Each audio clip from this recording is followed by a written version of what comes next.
Bienvenue dans un nouveau vidéo de la chaîne intemporelle. Aujourd'hui, on va regarder le site de Scavini.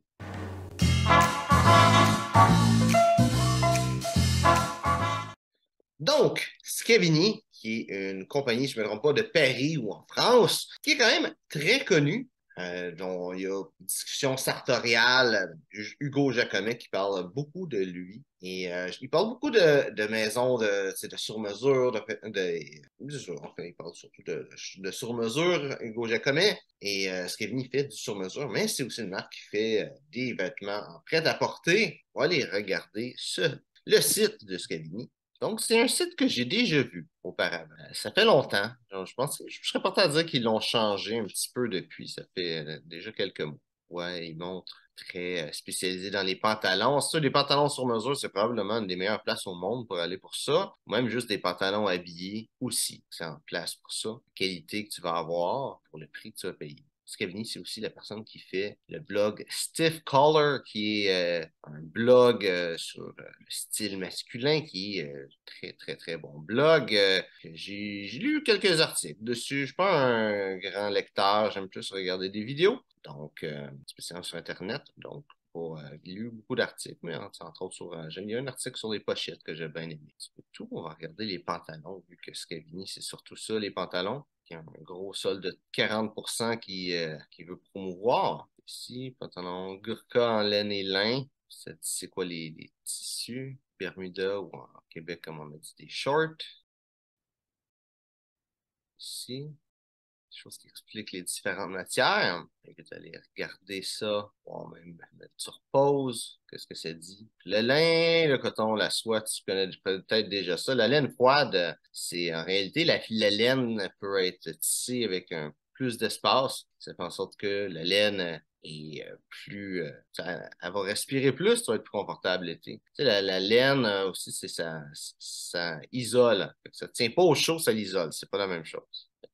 Si c'est plus chaud à l'extérieur qu'à l'intérieur de la laine, tu vas être quand même bien. Seersucker, c'est en réalité du coton, excuse-moi, qui, de la façon qu'il va être tissé, va avoir une forme particulière. On voit que c'est un petit peu ondulé. Ça fait en sorte que les fibres vont être un petit peu plus espacées. C'est originaire de l'Inde. Si tu veux en savoir plus, ouais, tu peux aller voir sur le site, mais je t'invite à regarder vraiment beaucoup plus sur, te renseigner un peu plus que juste aller sur ce site-là. Ouais, d'autres matériaux, laine, flanelle, tweed, et tous des matériaux un peu plus divers. Le lin coton, le lin coton.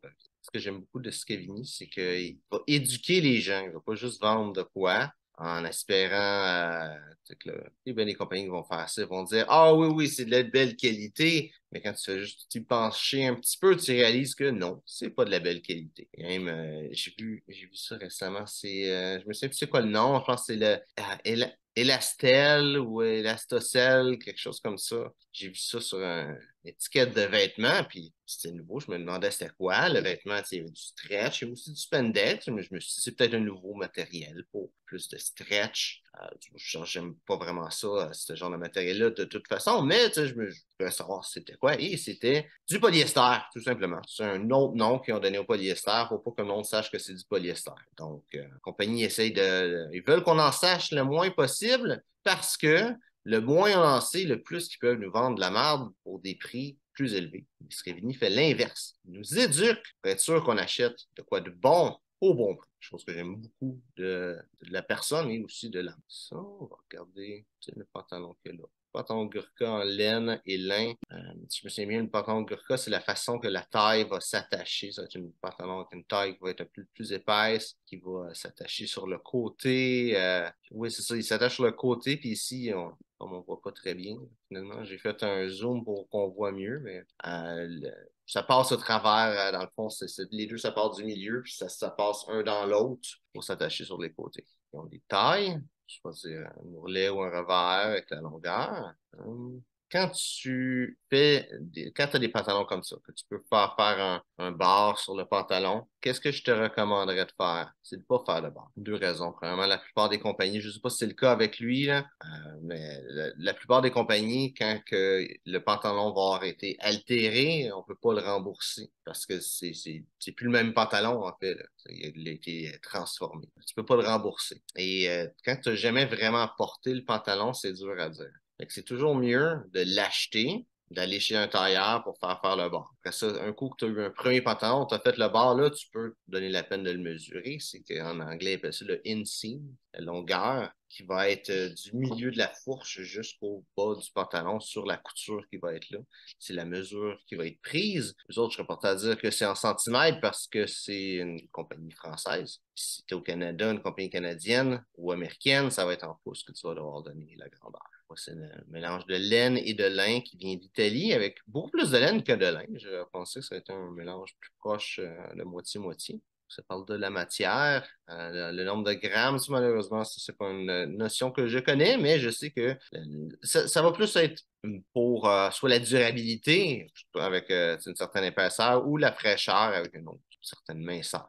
Donc, ça dit la personne drapier, c'est la personne qui avait le tissu, c'est Wrappers. Je ne connais pas cette compagnie-là. Mais quand quelqu'un se donne la peine de le dire, d'habitude, c'est de la bonne qualité. Puis, de toute façon, tu peux juste rentrer ce nom-là sur Google et avoir si c'est une bonne marque de tissu, là. Ça parle de l'intérieur, la doublure, qu'est-ce qui est utilisé.